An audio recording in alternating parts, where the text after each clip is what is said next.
का कि प्रेम भरे आदर भरे भाव भरे सुन बेन रामा, भाव भरे सुन बेन।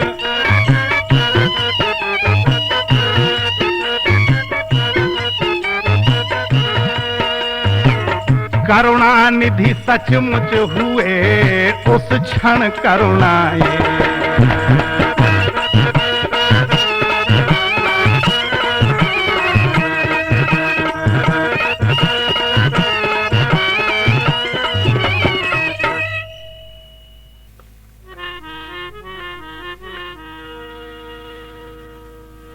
जब केवट के ये बहन सुन के बटके बहन प्रेम लपेटे अटपटे, बहसे करुणाएन चितय जानकी लखन तन।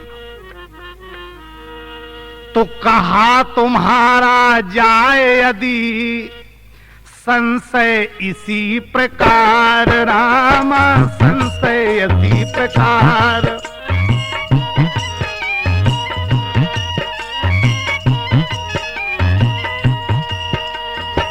तो हम भी तैयार हैं, लो ये चरण पखार।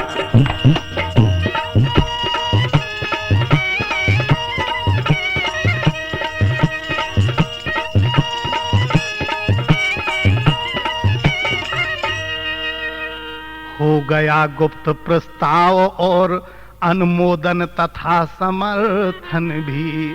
तब चरण धुलाने को आगे बढ़ आए कौशल नंदन भी। जैसे ही भगवान राम की आज्ञा मिली केवट को, वाह, तो केवट राम रजाय सुपावा,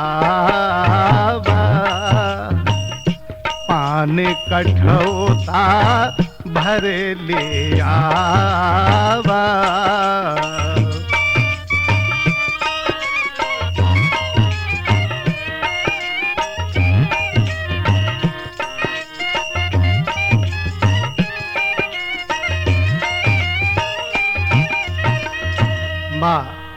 तुरंत ले आया और लेकर के मन चीता जब मिल गया माझी को वरदान। पग धोने का तब किया पल भर में सामान। आज्ञा तो देर की थी कि वैसा आज्ञा भर मिली। क्यों वह खास दृश्य था गंगा पर, गंगा भी जिससे पुलकित थी, गंगा भी जिससे पुलकित थी।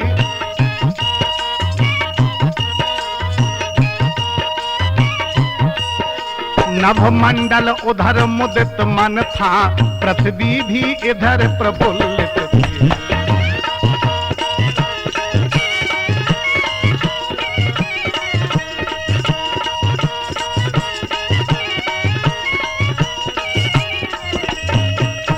हाजिर थे एक कठौती में गंगा और गंगा जल दोनों। देखें आप, कितनी बढ़िया बात है।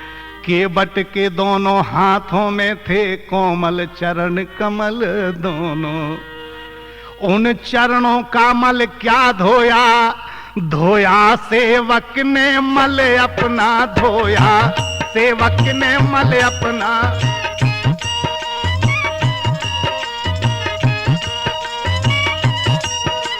कर लिया जन्म जन्मांतर को, तो सब केवट ने उज्ज्वल अपना।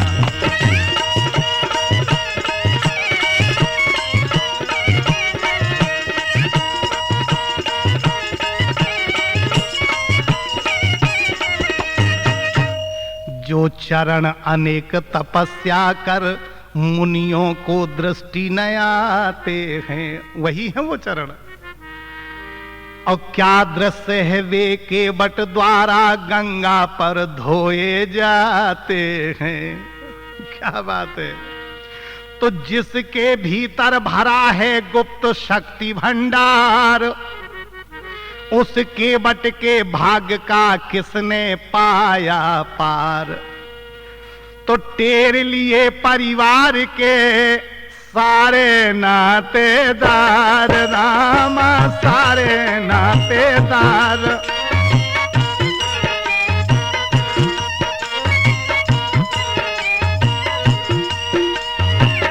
चरणोदक से कर दिया उनका भी उद्धार।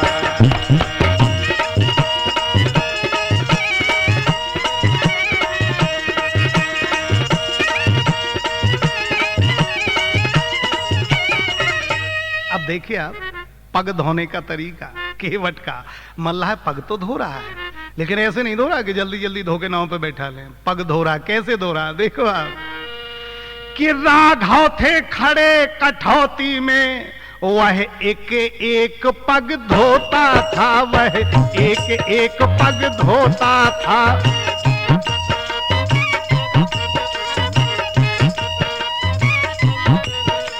इसका कुछ ध्यान नहीं उसको, अति काल कार्य से होता था।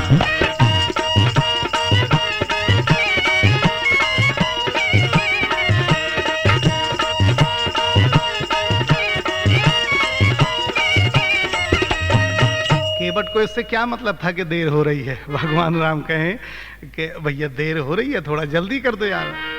कि राघव बोले शीघ्रता करो, वह बोला छोड़ूं कैसे मैं, संशय जब तक धुल जाए नहीं धोऊंगा जी भर भर के मैं।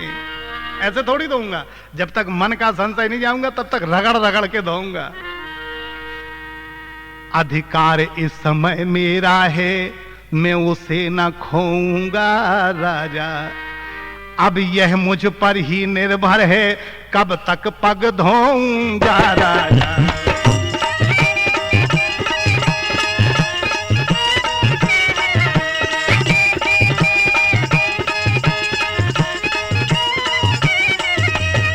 भगवान राम खड़े, भैया धो ले, अब एक पैर से खड़े। संपूर्ण धूल जब धो लूंगा और मन का संदेह मिटा लूंगा, मन का संदेह मिटा लूंगा।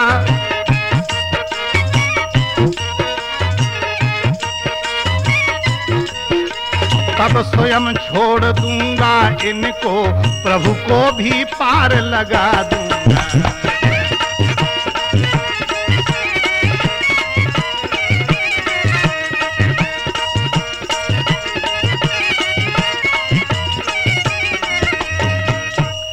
प्रभु बोले समझो जरा, समय हो रहा नष्ट, एक पांव हम खड़े हैं, हमको भी है कष्ट।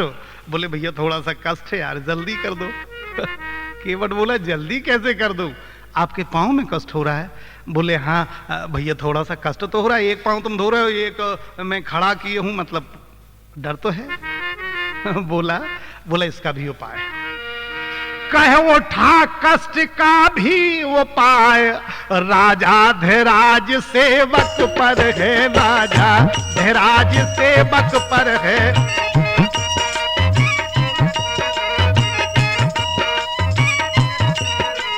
स्वीकार करे मेरी विनती, तो कष्ट न फिर रत्ती भर।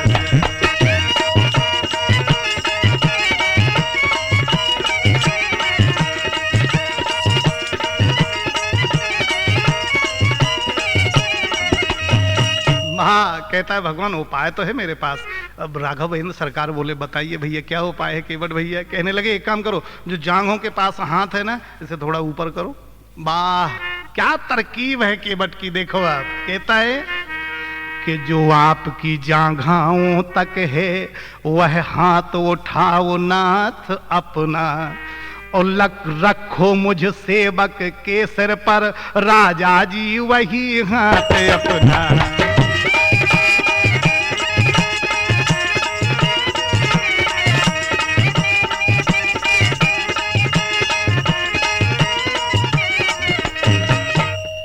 वाह जिस समय भगवान राघवेंद्र सरकार ने उस मल्लाह के सर पे हाथ रखा, लक्ष्मण सीता ही नहीं आदिदेव अनादिदेव भगवान भोले भंडारी शंकर भगवान भी कहे उठे कि धन्य धन्य है केवट, क्या किस्मत पाई है तूने कि लक्ष्मण सीता ही नहीं धन्य। कहे उठे उस समय शंकर भी, कहे उठे उस समय शंकर भी।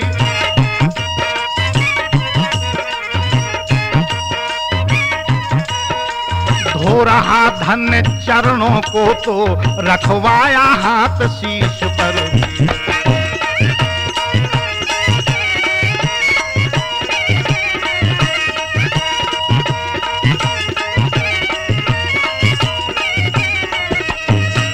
वाह, इस प्रकार जब कर चुका नाविक निज उद्धार, तब तीनों को नाव पर उसने किया सवार।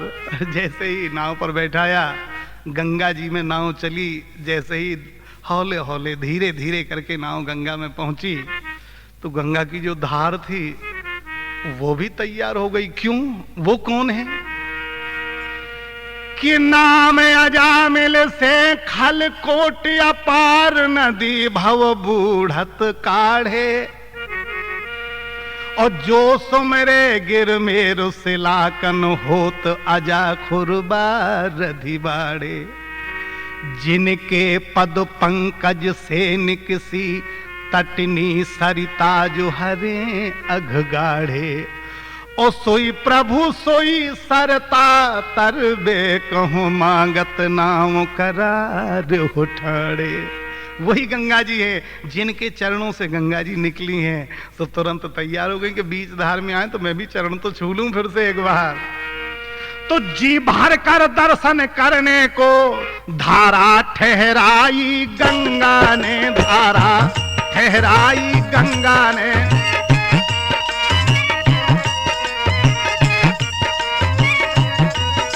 भगवान चढ़े तो माथे पर वह नाव उठाई गंगा।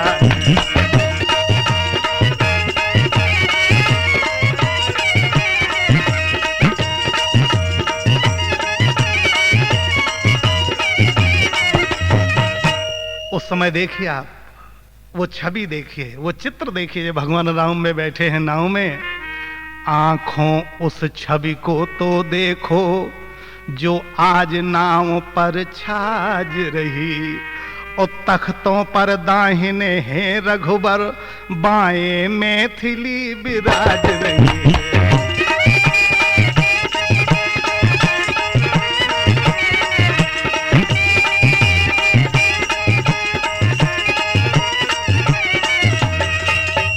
दाहिने हाथ पे भगवान राम तख्तों पर बैठे हुए नाव में, बाएं हाथ पर अर्धांगिनी सीता जी बैठी हुई जनक नंदिनी। अब लक्ष्मण जी कहाँ हैं? तो स्वामी स्वामिन के कुछ समीप पीछे को थोड़ा हटे हुए, पीछे को थोड़ा हटे हुए।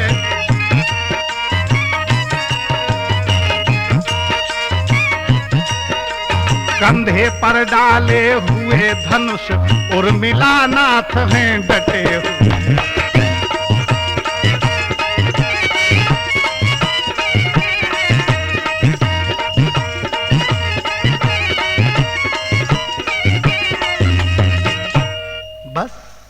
बैठे हैं, नाव चली जा रही है। उधर अब दर्शन करने की तो होड़ लगी है, केवट तो चला ही रहा है नाव को, लेकिन दर्शनों की होड़ साथ में लगी है। मंद मंद गति से इधर चली जा रही नाव, उधर सूर्य बादलों में है दर्शन का चाव। बादल और सूर्य भी आपस में दोनों लड़ रहे हैं, कह रहा मुझे दर्शन करना, दूसरा कह रहा मुझे, कह रहा है मुझे करना। सूरज ने कहा बादलों से इस छवि को हमें निरखने दो, क्यों तुम आ गए बीच में हो, हट जाओ दर्शन करने दो। बादल बोले बा। उत्तर में बादल गरज उठे, मत बको कौन हो टोक रहे, हम दर्शन करने आए हैं, दर्शन से हमको रोक रहे। क्यों रोक रहे हो आप? पहले हम दर्शन करेंगे। सूर्य भगवान ने कहा भैया पहले मेरा हक है दर्शन करने का, तुम्हारा नहीं। बोले क्यों, तुम्हारा हक क्यों है? बादलों ने कहा। सूर्य भगवान बोले इसलिए कि तब कहा सूर्य ने दर्शन का, पहले हक नहीं तुम्हारा है, पहले हक नहीं तुम्हारा है।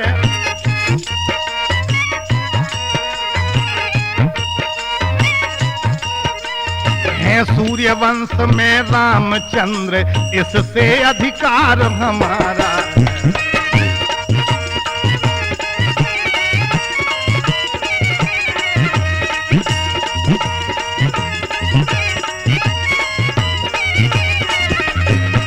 बादलों ने कहा नहीं, तुम्हारा हक नहीं है, सूर्यवंश के हैं तो क्या हुआ, पहले हक हमारा है। सूर्य भगवान ने कहा भैया तुम्हारा हक क्यों है, पहले ये भी बता दो जरा, ये भी तो सुन ले।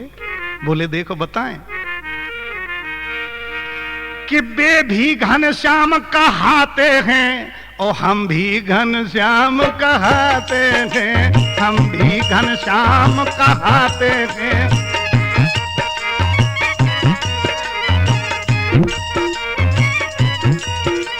इस श्याम रंग के नाते से हम एक बखाने जाते।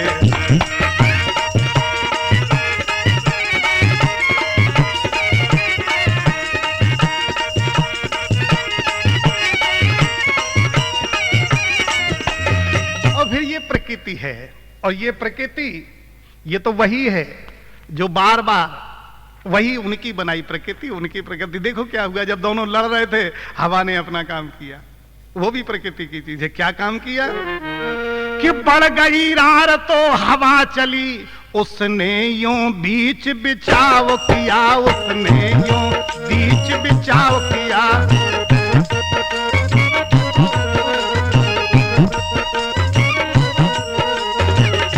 क्या किया, थोड़ा थोड़ा मौका देकर दोनों का पूरा चाव किया।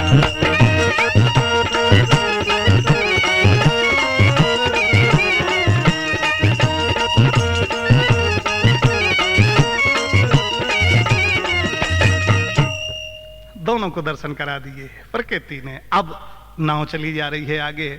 मल्लाह भी मन में इधर, केवट भी सोचता है कि ऐसा ना हो कहीं के भगवान बैठे हैं, और ऐसा ना हो कहीं के नाव कुछ इधर उधर हो जाए, कहीं डूब जाए, बल्ली ना लगाना पड़े। लेकिन फिर मन में सोचता है कि अरे बल्ली की क्या जरूरत है, क्यों, जब राम बली हैं नौका पर तो बल्ली की कौन जरूरत है। माझी डर मत मझधारा में जाने की आज ना सूरत है, क्योंकि राम बली बैठे। अरे भय तो वो समय नाव का है जब उसका खेवन हार न हो, जब उसका खेवन हार न हो।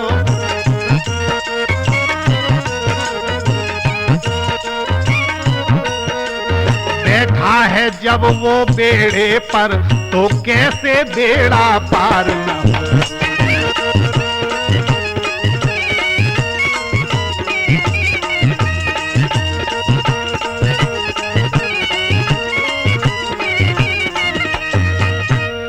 इधर चतुर मल्लाह की पूरी हुई मल्हार, और जा पहुंची नौका उधर गंगा जी के पार।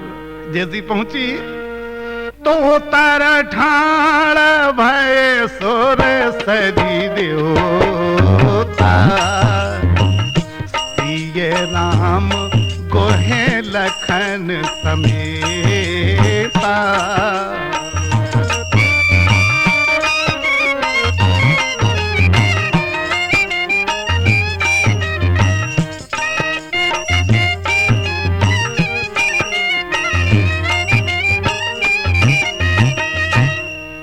उतर गए सीता लक्ष्मण के साथ साथ, पृथ्वी के नाथ उतर आए, पृथ्वी के नाथ उतर आए।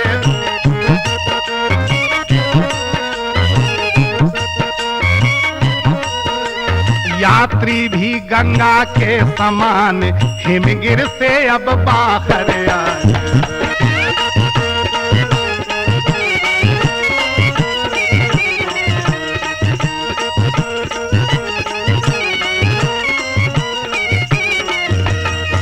भगवान राम उतरे, जगत जननी जानकी जी, लक्ष्मण जी जब तीनों उतर के नीचे खड़े हुए, केवट नीचे उतरा, तुरंत उसने विदा मांगी कि भगवान अब मुझे आज्ञा दें राजा जी, मैं अपना धंधा करूं, क्योंकि मेरा रोजगार है नाव चलाना, दूसरे यात्रियों को इस तरफ उस तरफ करूं।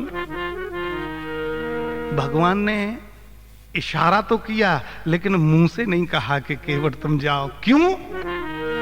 केवट ने उत्तर विदा मांगी, तीनों को शीश नवा करके। रघुनाथ वो समय मन ही मन रह गए जरा सकुचा करके।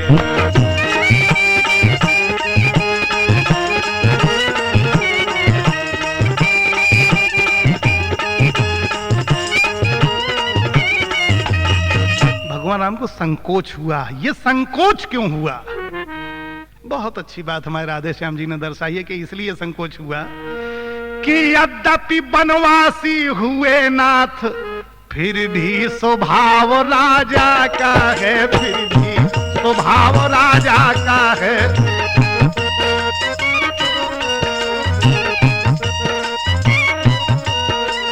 हीरा हीरा ही है चाहे मुट्ठी में आज छुप गया।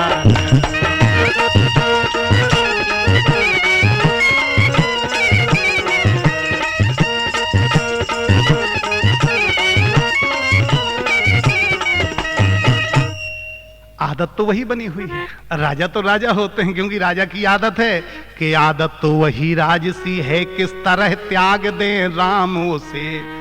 अरे जिसने भी कोई सेवा की फौरन दे दिया इनाम उसे। राजा का स्वभाव तो ये होता है, और यही भगवान सोच रहे हैं। लेकिन अब देने को क्या है, क्योंकि गाती है मुनियों का पट है, गाती है मुनियों का पट है।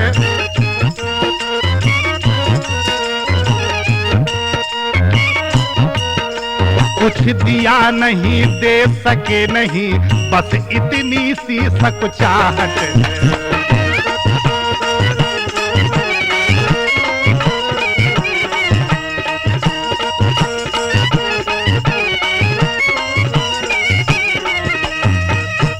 सकचाहट लगी देने में कि भाई क्या दे दे इसे।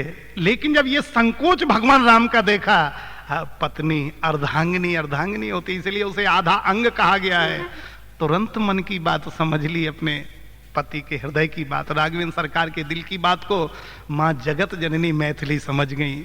और तुरंत क्या किया कि पिए ही की सी जान में हारी, मन मुदरी मन मुदे ते उतारी।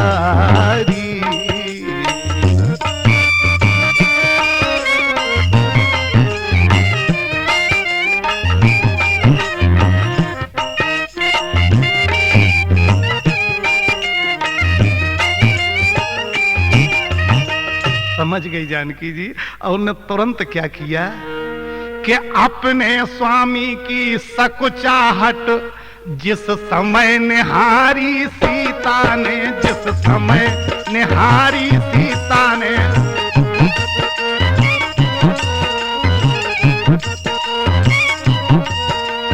राघव के उंगली से अपनी मणिमुंदरी उस समय उतारी सीता।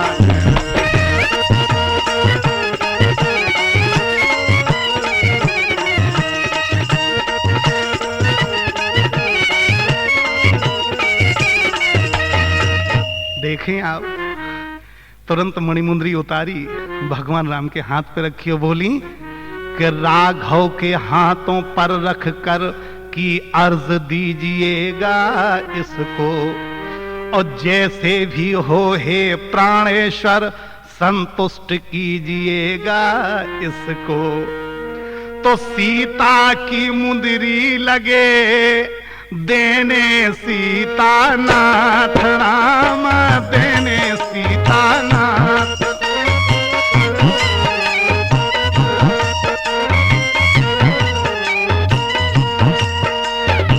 तभी कहा मल्लाह ने सादर ना करमा।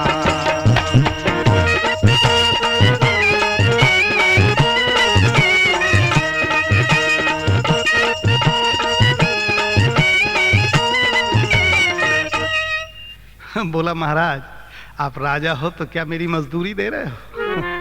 मैंने पार लगाया इसलिए मजदूरी दे रहे हो? भगवान राम ने कहा नहीं ये इनाम है। बोले नहीं मैं समझ गया, आप मजदूरी दे रहे हैं, और मजदूरी तो मैं पहले ले चुका हूं। अरे मजदूरी तो मैंने अपनी हे नाथ पेस्तर ले ली है, हे नाथ पेस्तर ले ली है।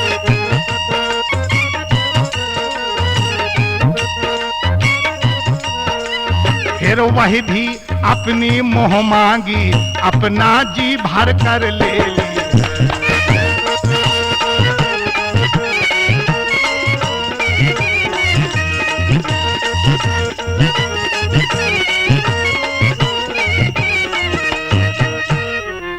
चरणों की रज जो धोई थी वह क्या थी मजदूरी थी वह, अरे जीवन भर की मजदूरी थी, बस इतनी मजदूरी थी वह।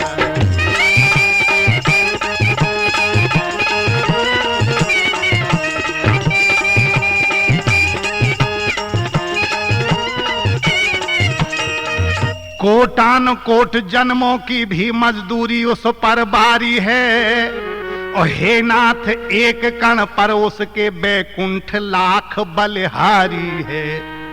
चुक गई मजूरी जब मेरी तो रहा आप पर भार नहीं, अरे उद्धार हो गया जब मेरा तो कौड़ी रही उधार नहीं।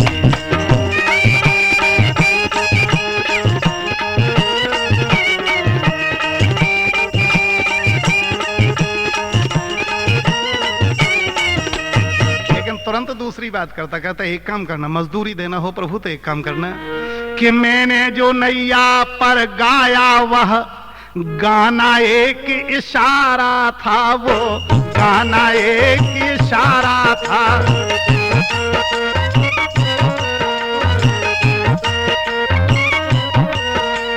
इकरार वही मन ही मन में, कुछ मेरा और तुम्हारा था।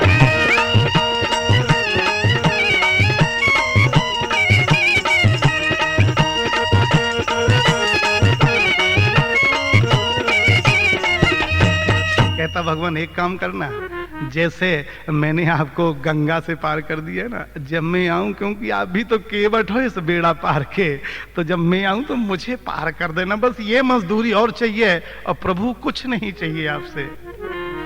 हृदय लगा कर राम ने नाना भांति सराह, और भक्ति दान देकर किया विदा चतुर मल्लाह।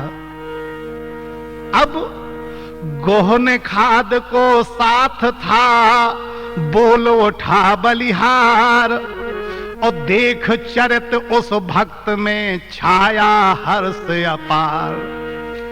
तो आशीष ले सुरसरी से फिर ना कर माथ रामा, फिर ना कर माथ।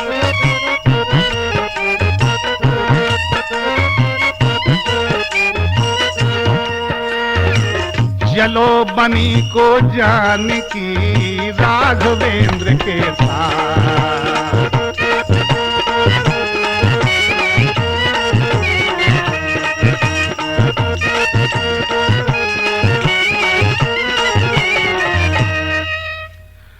आशीष ले सुरसरी से फिर ना कर माथ, ओ चली बनों को जानकी राघवेंद्र के साथ। बोलिए राघवेंद्र सरकार की जय।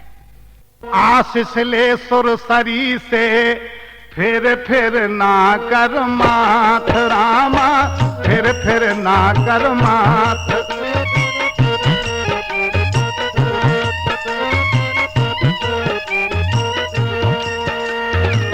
चलो बनी को जानकी राघवेंद्र के साथ।